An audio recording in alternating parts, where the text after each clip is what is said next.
And welcome into CBS Sports HQ. I'm Amanda Guerra with you here on this Friday. Yes, you made it to Friday. It is also April. That means we have reached the month of the NFL draft, and teams can try to find that perfect piece to get them one step closer to the ultimate goal, which of course is the Super Bowl. Now, by all means, the Bucs have already tried to do everything they can this offseason to repeat their Super Bowl winning season, and that includes returning all 22 starters, taking a look at some of their free agency moves, finding ways somehow to get all of these deals done.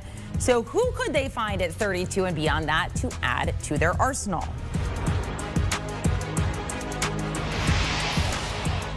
For more on that, let's welcome in draft experts Ryan Wilson and John Berger. Ryan, we'll start with you. So the Bucs returning all 22 starters. In order to repeat their success, though, Ryan, do you think that was the best move for them?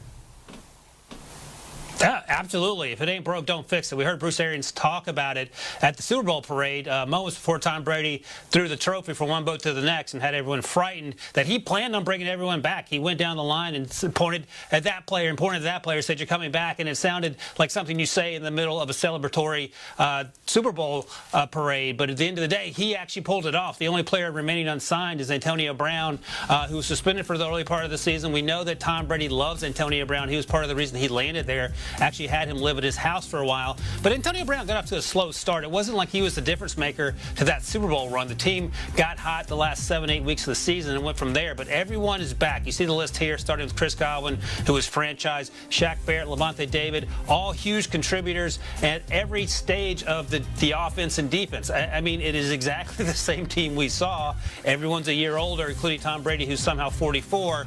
This is exactly what you want. We always talk about this, Amanda, that the Super Bowl teams usually end up breaking up, whether it's with the players or whether it's with the coaching staff because of that success. This is not the case for the Buccaneers, and I feel like that's best case scenario for them.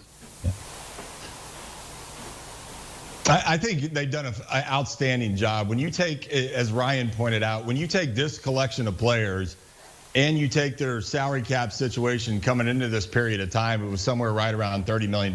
You want to talk about some cap gymnastics. They've done a phenomenal job of keeping this team together. And I think they've done a great job of a front office trying to figure out how to reconfigure multiple contracts across that team. Because when I originally looked at that list of free agents, I thought the probability of this team staying together was about 0%. And they pulled it off. They've done the right things in the cap situation. They've kept this team together, including all 22 starters.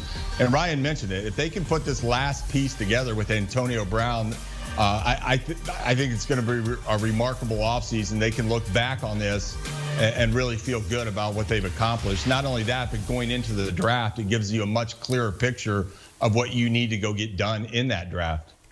John, Ryan mentioned this, Antonio Brown. So they had all those free agents, Shaq Barrett, Levante David, Gronk, Leonard Fournette, all of them re-signed. Antonio Brown's still out there. John, where do you go with him? You try to get the deal done. I mean, look, this is not going to be an easy negotiation. If at the end of the day you can't get the deal done and you're left with, the remaining players that they've already re-signed, you're going to have to give 100%. You're going to have to figure out how to go get that deal done. If you don't, though, I don't think it's necessarily going to crush that offense at all. They've got plenty of playmakers. They've got a good offensive line. You got Tom Brady standing back there delivering the football. I don't think it's going to be a kill shot to the offense at all, but I think they are going to get this deal done. If you're Antonio Brown, where would you rather be? I mean, I can't think of any situation around the league. There may be a couple of other teams with a situation that might be attractive to him, but when you're coming off a Super Bowl, and as a player, you're sitting there looking at that situation, and you've got Tom Brady at the quarterback position, and you've got a front office that's very capable of what they're doing. That you're not going to find too many more stable situations than this. So I think both parties are going to have to come together. Antonio Brown, a good negotiation, nobody leaves happy. So assuming that the front office is going to step up and try to get this thing done, I do think you're going to have to see some flexibility from Antonio Brown in terms of his wants and his needs, but I ultimately think they'll get it done. Yeah, John touched on it. Where would Antonio Brown rather be? And that's the talking point that you need to start with. That's the starting point, but also the question you should probably ask if you're Antonio Brown or his agent is, how'd that wide receiver market turn out for the guys at the top of the list? Kenny Golladay had to wait a few days before he signed with the Giants. Juju Smith-Schuster ended up going back to the Steelers on a one-year, $8 million deal. Antonio Brown can still play at a high level. We know that. And it feels like the best fit for him is one where he is wanted. And Tom Brady clearly wants him there. Bruce Arians had worked with him in the past, and he's on the market. He's free agent right now, and no one's knocking down his door. John talked about that the two sides aren't close together, and I feel like the Buccaneers are probably have the most leverage, in part because they have Mike Evans, they have Chris Godwin, they have Scotty Miller, they have Tyler Johnson, their second-year player who was drafted sort of in that slot role that we saw AB fill late in the season. He was a day 3 pick, Tyler Johnson was, but he had first, second-round potential, had some things going on off the field when he was drafted out of Minnesota, but he has a chance to be really good as well. So even if AB doesn't come back, this team, as you mentioned, Amanda, with 22 starters returning, they'll find a way to be okay with that. But I think it's in AB's best interest to return more so than the Buccaneers needing AB to be the final piece of that Super Bowl puzzle for a repeat performance. So they won the Super Bowl with the team they have now, basically, Ryan. So what other needs do they have, or what could they maybe tweak heading into the draft? Yeah, I think tweak is the right way to look at it because there's not a lot to do right now. I mean, I do this mock draft every week, and before free agency started, I could say, okay, they need a defensive tackle because Ndamukong Suh may not return.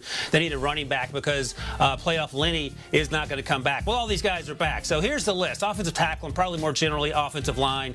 You could bolster the defensive tackle position, but Suh is back.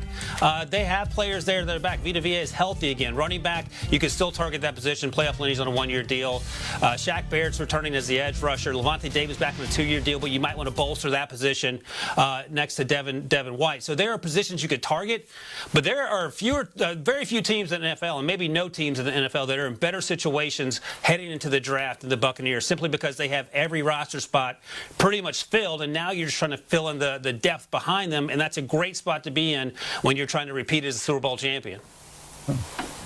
I think the other thing also, Ryan, is when you're in this situation, all 22 starters coming back, having won the Super Bowl, this might be the best front office job ever because you have cap space, you have flexibility, and you're really not facing a crisis at any particular position group. So I would love to be sitting in that front office come draft day because when you look at the needs, you can pick up an elite edge rusher in this draft, given your draft position. You can pick up a good offensive lineman probably in the second round.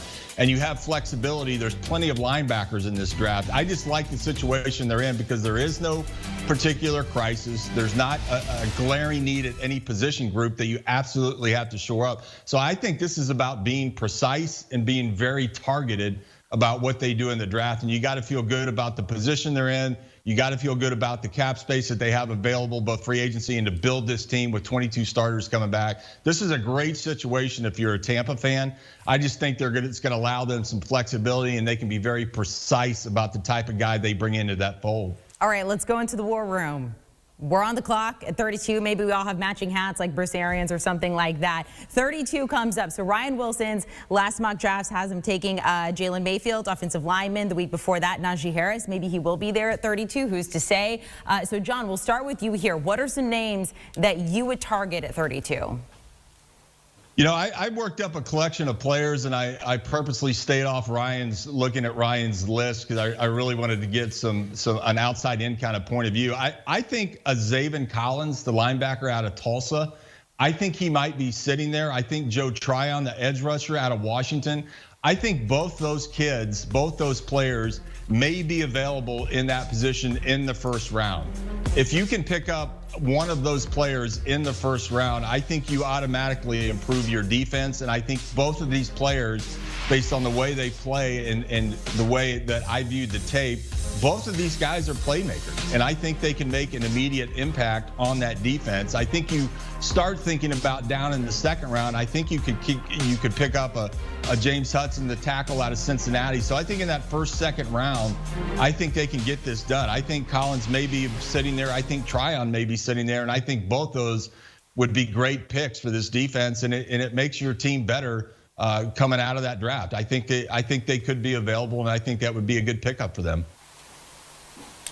I love both those names, and for the reasons that John laid out. And John also made a very important point that this is a place to be in if you're the Buccaneers in terms of making a strategic strike and getting the player you want. And trading down is also an option at 32. If you have zero needs and you can trade down and stockpile picks for later, absolutely do that. But for the purpose of our conversation, Amanda, you touched on it. I had him taking Jalen Mayfield in the most recent mock draft. Previous mock drafts had him going as running back, and this time I included Travis Etienne.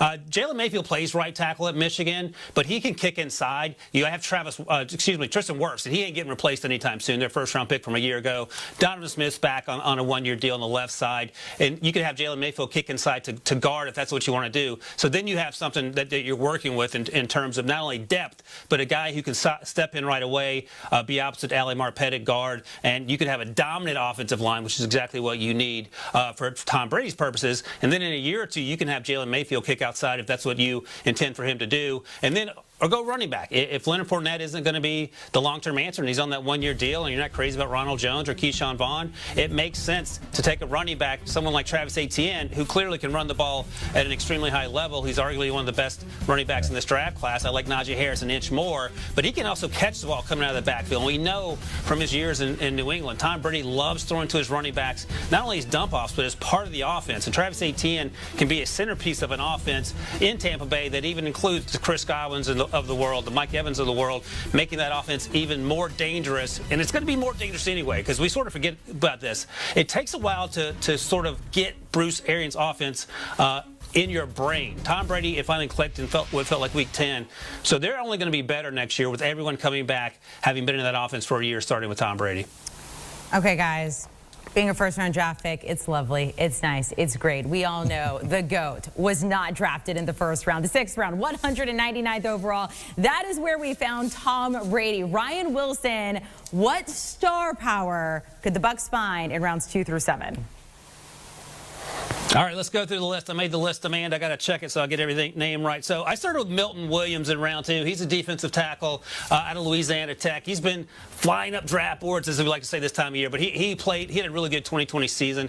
In round 3, if we see that Antonio Brown isn't coming back, Amon-Ra St. Brown, Equanimity St. Brown's brother out of USC, he could be an option there. He's a slot guy. Justin Hilliard is a linebacker that played Ohio State that I like a lot. He sort of got lost in the mix in that defense because there's so many good players, but he's a guy who can come in and contribute right away and sub packages, help on special teams. And I'll mention Felipe Franks. I'll throw him out there. Started in Florida, transferred to Arkansas, had a really good 2020 season. In terms of building a quarterback in the laboratory, it's Felipe Franks. He has a lot of things he needs to work on. He's a developmental guy. And by the way, when you draft a quarterback behind Tom Brady, it only motivates Tom Brady to play better. So that seems to work out as well. And if you don't get a Travis Etienne and you go with an offensive lineman early on, you can get a Larry Roundtree, a big bruising back out of Missouri, later in the draft to help solidify that running back room. I love it. Felipe Franks, Ryan's going deep into the bench there. I never thought of that one. I think when you look at this team, again, a ton of flexibility.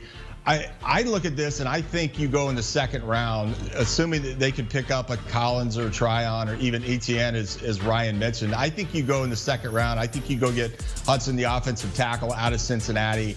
I think you're in a position based on the way I think this draft is going to unpack and unfold. I think you can go get the wide receiver, De'Ami Brown, out of North Carolina. I think coming out, that puts you down in round 3 somewhere. I think at that point you have a premier linebacker. You got somebody that can line up on the offensive line and immediately improve. And then I also think you can get a dynamic playmaker. And the thing about him, he can play the slot, he can play wide.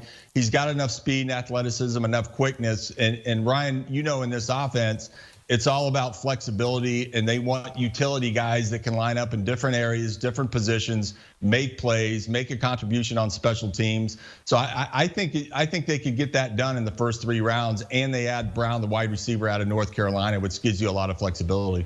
And it is all just adding on to what they already have. Ryan and John, thanks so much. You guys hang on just a second. It is a good time to be a Bucs fan. Yes, indeed. All right, Vegas Outlook. Odds to win the Super Bowl for the Tampa Bay Buccaneers. They are at plus 800. And just all the odds are really great, unless you want to be feisty and go with the Bucs at plus 500 to miss the playoffs. Who's to say? Want a sports network that delivers everything that matters about the game? The highlights, the picks, the instant analysis. No yelling, no fake debates, no politics. Hit the subscribe button and never miss a moment.